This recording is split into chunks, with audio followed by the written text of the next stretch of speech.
नमस्कार, स्वागत है आपका हिमाचल न्यूज़ एंड अपडेट्स में। तो चलिए शुरू करते हैं आज की कुछ बड़ी खबरें। पहली खबर है, आज सेवानिवृत्त होने जा रहे हिमाचल प्रदेश उच्च न्यायालय के मुख्य न्यायाधीश न्यायमूर्ति एल नारायण स्वामी के सम्मान में मंगलवार को पीटरहॉफ में मुख्यमंत्री जयराम ठाकुर ने हाई टी का आयोजन किया। इस अवसर पर मुख्यमंत्री ने कहा कि न्यायमूर्ति स्वामी का हिमाचल प्रदेश के उच्च न्यायालय के न्यायाधीश के रूप में 1 वर्ष 9 महीने का कार्यकाल राज्य के इतिहास में दर्ज किया जाएगा, क्योंकि उन्होंने लोगों को शीघ्र न्याय दिलाने के लिए गंभीर प्रयास किए हैं। जयराम ठाकुर ने कहा कि यह न्यायमूर्ति स्वामी के प्रयासों के कारण ही संभव हुआ है कि नाहन, शिमला और किन्नौर में पोस्को अधिनियम के अंतर्गत 3 फास्ट ट्रैक न्यायालय स्थापित हुए। उनकी पहल के कारण ही राज्य के दुर्गम क्षेत्रों में आधुनिक तकनीकी युक्त न्यायालय भवन का निर्माण संभव हो पाया। अगली खबर एचपीयू छात्रों के लिए है।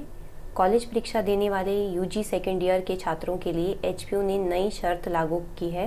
यूजी सेकेंड ईयर के 49,000 छात्र तभी एग्ज़ाम दे पाएंगे जब उनके पास रोल नंबर स्लिप होगी।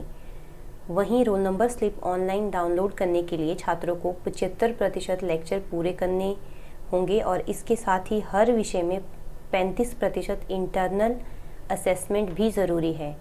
विश्वविद्यालय के परीक्षा नियंत्रक जेएस नेगी ने इसकी पुष्टि की है।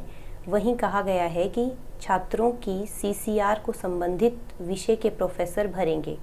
उसके बाद कॉलेज प्रिंसिपल इस सीसीआर को वेरीफाई कर छात्रों की जानकारी ऑनलाइन डालेंगे।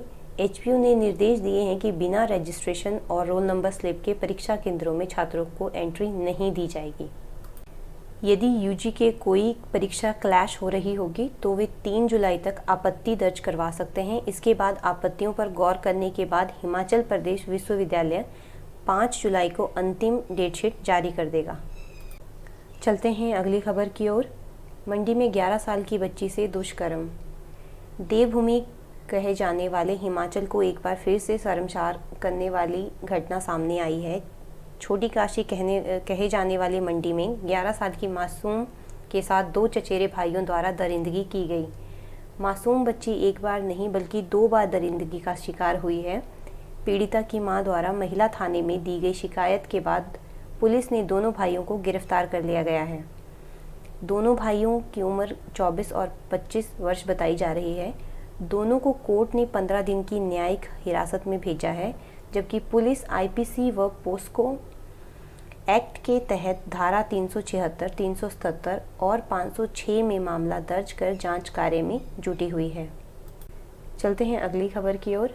सोमवार से डॉक्टरों ने पेन डाउन स्ट्राइक शुरू की है, जो दूसरे दिन भी जारी रही। सुबह 9:30 से 11:30 बजे तक ओपीडी में मरीजों का चेकअप नहीं किया गया। पहले दिन की तरह ही दूसरे दिन भी मरीजों को दिक्कतों का सामना करना पड़ा। ओपीडी के बाहर सुबह से ही मरीज डॉक्टरों के इंतजार में बैठे थे, लेकिन 11:30 बजे के बाद ही चिकित्सकों ने रोगियों का उपचार करना शुरू किया। वहीं दूसरी ओर आपातकाल सेवाएं और कोविड ड्यूटी में तैनात डॉक्टर अपनी सेवाएं नियमित रूप से देते रहे। बता दें कि प्रदेश मेडिकल अफसर एसोसिएशन ने पंजाब वेतन आयोग की सिफारिशों के खिलाफ पंजाब मेडिकल अफसर एसोसिएशन का समर्थन करते हुए 2 घंटे की पेन डाउन स्ट्राइक का ऐलान किया था। सोमवार से डॉक्टरों की यह पेन डाउन स्ट्राइक चल रही है और इसकी वजह से प्रदेश के क्षेत्रों में अस्पतालों पहुंच रहे लोगों को काफ़ी दिक्कत का सामना करना पड़ रहा है। चलते हैं अगली खबर की ओर। केंद्रीय मंत्री के कुल्लू दौरे के पहले दिन 23 जून को SP Gaurav Singh, additional SP Brijesh सूद और पीएसओ बलवंत सिंह के बीच मारपीट प्रकरण की जांच रिपोर्ट डीजीपी संजय कुंडू ने मुख्यमंत्री जयराम ठाकुर को सौंप दी है। सूत्रों की माने तो इस रिपोर्ट में एसपी गौरव सिंह और मुख्यमंत्री की पीएसओ बलवंत सिंह की गलती को गंभीरता से माना गया है।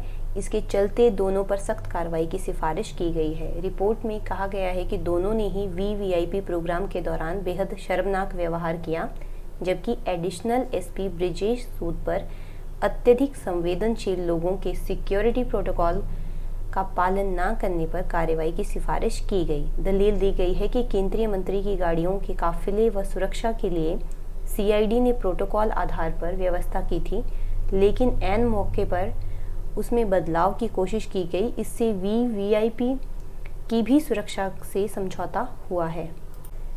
माना जा रहा है कि अब मुख्यमंत्री के फैसले से ही तीनों का भविष्य तय होगा और सूत्रों का मानना है कि मुख्यमंत्री के लिए भी इस मामले में फैसला लेना आसान नहीं होगा, क्योंकि विवाद जिस विषय पर शुरू हुआ उसमें तीनों ही अलग अलग तरह से अपनी जिम्मेदारी के तहत काम कर रहे थे।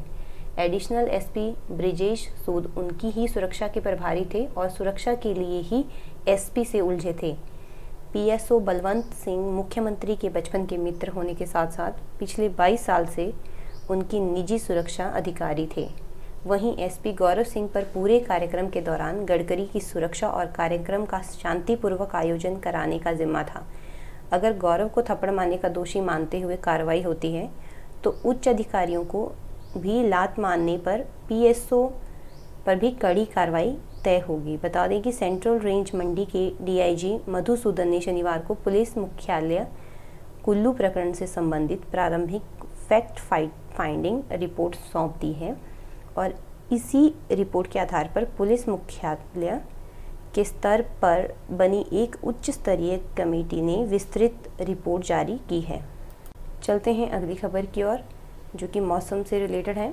मौसम विज्ञान केंद्र शिमला की ओर से पूर्वानुमान लगाया गया है कि हिमाचल में धीमा पड़ा मानसून 1 जुलाई से रफ्तार पकड़ेगा।